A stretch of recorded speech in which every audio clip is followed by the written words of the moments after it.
are ideas which this singular mind has formed. Because none of it is matter, none of it is subject to the laws of matter, the laws of physics. This means that any experience of pain, disease, death, any experience of inharmony, dissonance, stress, isn't a fact, but is a misperception of something that is indivisibly singular, and therefore the expression of perfect integrity. And because laws of physics or matter do not govern it, you can have instantaneous shifts of perception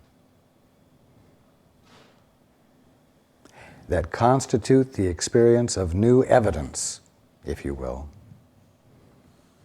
healing. And remember that the subject of this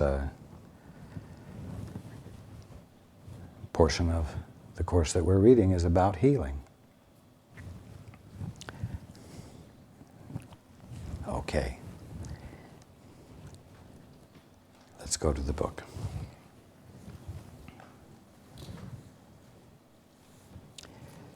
You cannot forget the Father, because I am with you, and I cannot forget him.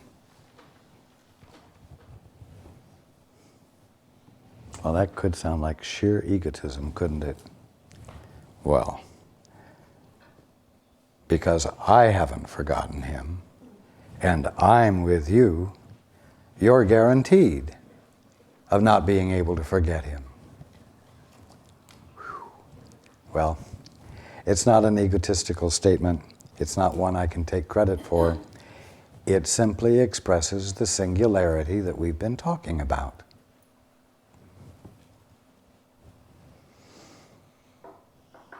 Likewise, when you remember the Father and companion with him, so to speak, inviting him in, saying that you would like to experience his perspective, and you let him in, your brothers cannot forget him either, and your brothers will have remembered him better even if they're resisting it. Because the truth that you know has to be the truth that everyone knows, because there's only one mind. And when you experience the truth about you, one of the inescapable secondary, or almost instantaneously secondary awarenesses that you have is that this is true of your brother as well. It just comes instantaneously and spontaneously. Because you know you're not more special than your brother. Wow, if this is true about me, it's true about Mary. If it's true about me, it's true about so-and-so. And it isn't a matter of logical deduction that causes you to say that. It's an experience of knowing this in a far deeper, fuller way than just thinking something with confidence.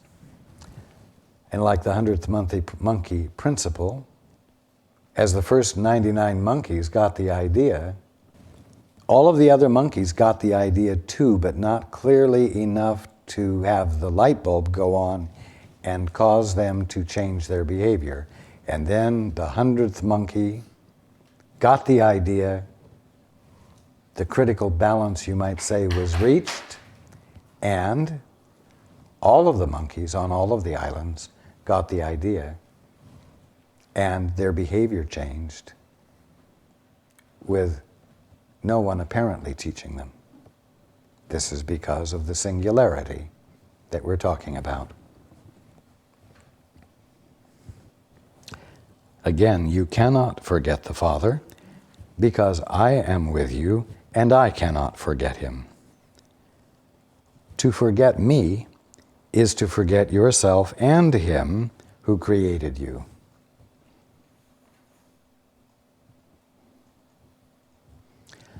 It has been my job, you might say, to hold the anchor of your divinity in reality while you insisted upon ignoring it. And as each one of you reaches for the truth about you and lets it in, you anchor everyone else's conscious awareness of what they divinely are in reality and make it easier for them to likewise experience the light bulb going on, having the aha, and being forever changed. Continuing, our brothers are forgetful.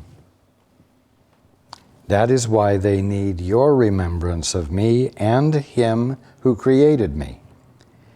Through this remembrance, you can change their minds about themselves as I can change yours. Your minds are so powerful a light that you can look into theirs and enlighten them as I can enlighten yours. I do not want to share my body in communion, because that is to share nothing. That is not to say that it doesn't exist, but the visibility and tangibility isn't where it's at. It's what it's the visibility and tangibility of that's where it's at. The flowers, right now you see the flowers. You see them sort of as an end product of a seed growing. And so you just appreciate the flowers. And that's beautiful, but it's far from complete. What are the flowers the visibility and tangibility of? An idea, a divine idea, an utterly creative and original idea, the nature and substance of which are love, joy, beauty, harmony.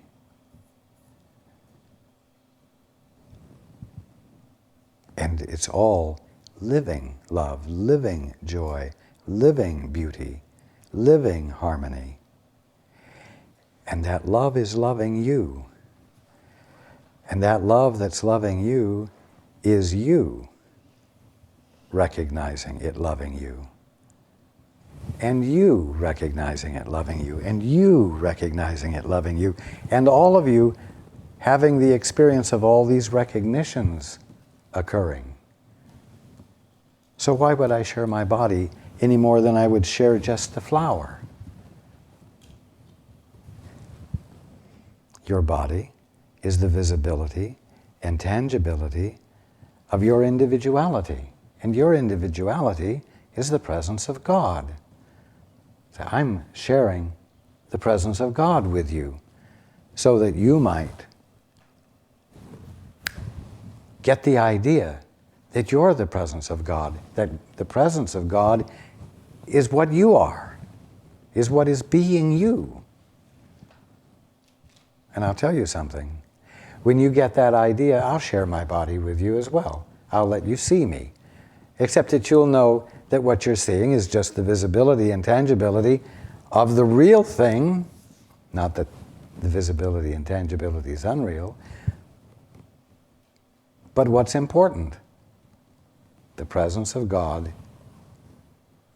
expressed as brotherly love, as communion, as community,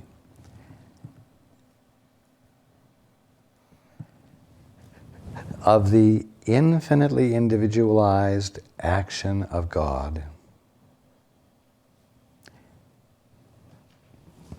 that did not occur by means of division,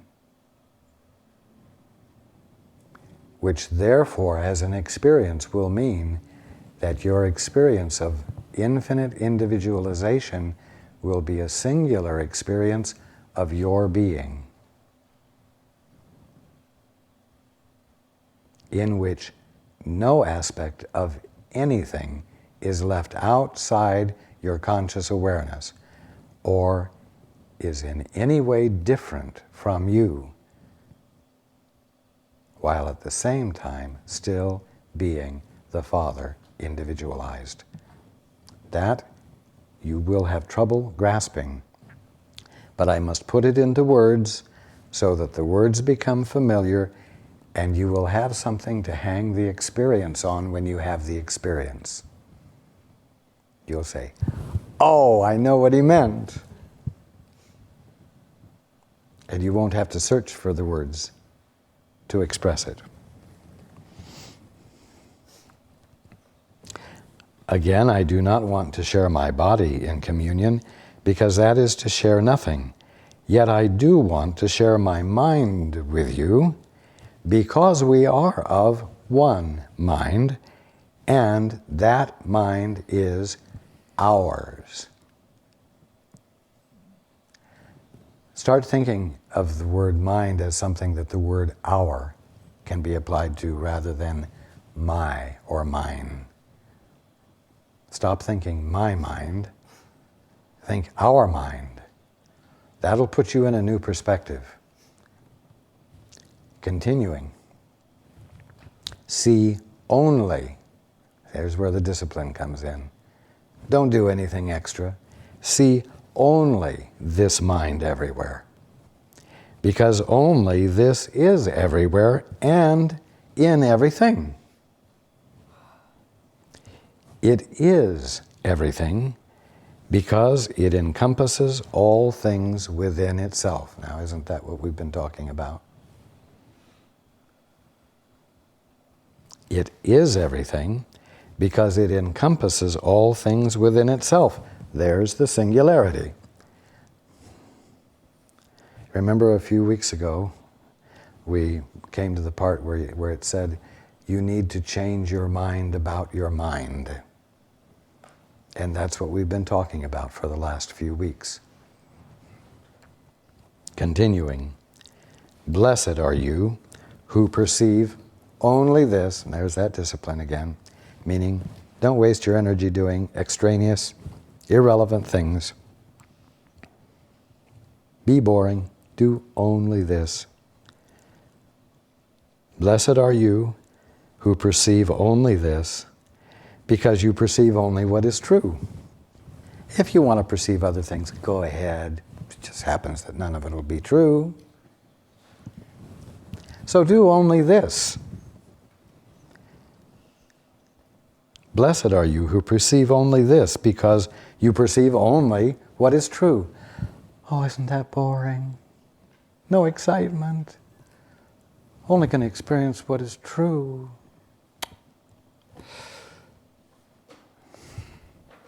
That's the perverseness of the ego. Only what is true will be boring and dull. No surprises. Creation is constant surprise. Creation is, behold, I make all things new. Creation is unprecedented. Blessed are you who perceive only this, because you perceive only what is true, only what is unprecedented, only what is surprising, and at the same time, never at odds with your identity, with your being. Continuing, come therefore unto me and learn of the truth in you. Does that mean read the Course a lot? Well, in a way you can and benefit from it. But when I say, come therefore unto me, I mean directly where you can get a response from me in the now that wasn't written down 25 years ago. Come therefore unto me. I'm inviting you. That's why I'm standing here and have been standing here for 2,000 years and will continue to stand here. Come therefore unto me and learn of the truth in you. Not the truth about you sometime in the future, the truth in you now. It's all here now, in you, as you, which you're either perceiving well or not so well. Continuing, the mind, with a capital M, we share, is shared by all our brothers. And as we see them truly, they will be healed. Why? Because it's all a singularity. There's only one mind, that each one of you is the presence of, each one of all of us is the presence of. And when you see that, you might say, you're using your mind well. You're using it in an unconflicted way, a singular way. And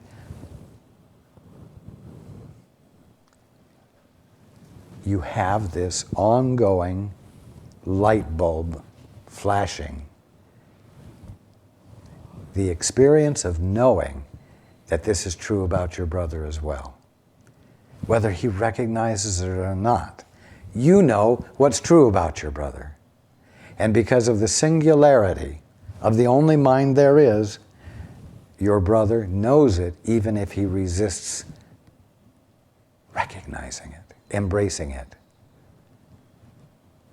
Each one of you who allows this experience of singularity undoes the strength of the habit of persisting in independence universally, wherever independence is attempting to be embodied.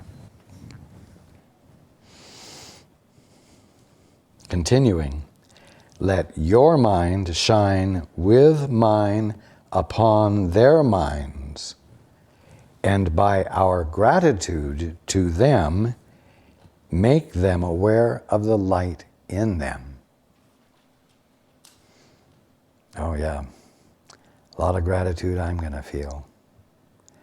Yeah, you know, I've had moments before, and I've extended love and I've extended gratitude, and all that happened is I got kicked in the teeth.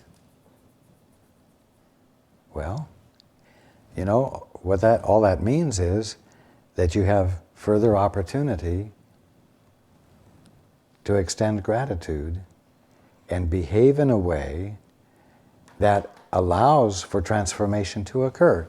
And you know something?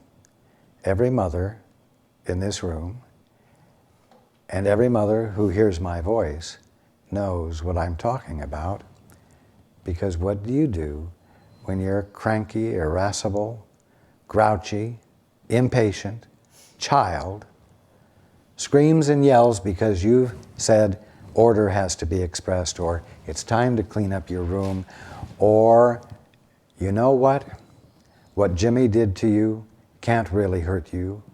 It depends on how you want to look at it. And they say, oh yeah, he did too hurt me. He did too hurt me. Don't tell me he didn't hurt me. Being a parent is one of the most effective ways for any of you to learn about the bottomlessness of the well of love that you have available to you to continually share and shower upon your children, knowing that it's in the persistence of expressing love and harmony and principle and order that learning occurs, even if the learning is slow.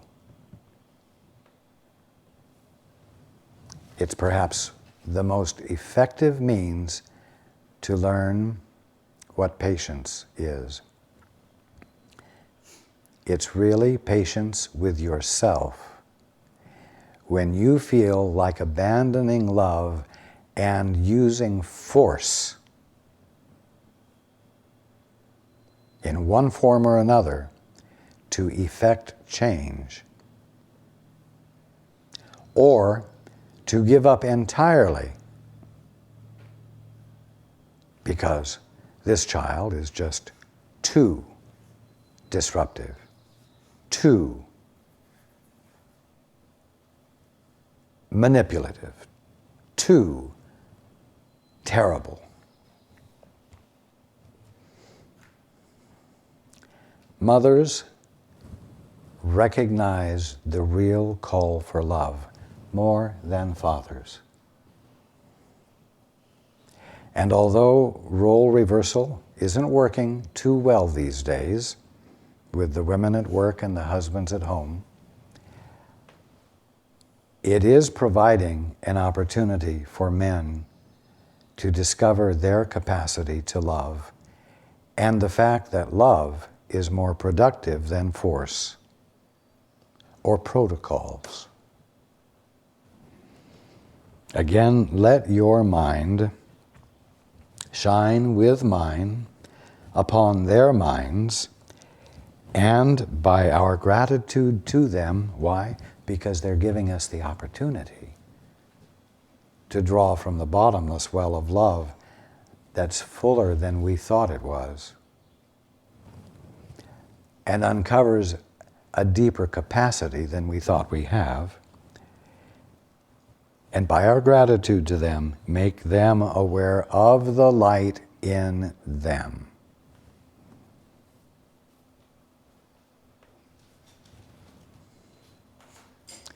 I am with you always.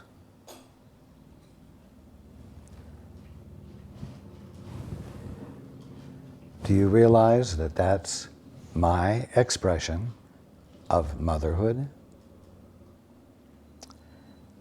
The feminine in each one of you is that which is willing to see the call for love where hate and disagreement seem to be being consistently expressed without giving up. Because something in you knows that love is the only solvent there is, and that force won't do it. Protocols won't do it, rules won't do it, principles won't do it. So guys, you're not off the hook. Mother's Day is your day too. And if you didn't think it was, get on the stick and find your opportunities to persist in sharing the light rather than being so damned businesslike. Continuing. This light that you extend will shine back upon you and on the whole sonship, because this is your proper gift to God. If you are your father's son, if you are your father's daughter, then embodying your source is the gift you give back.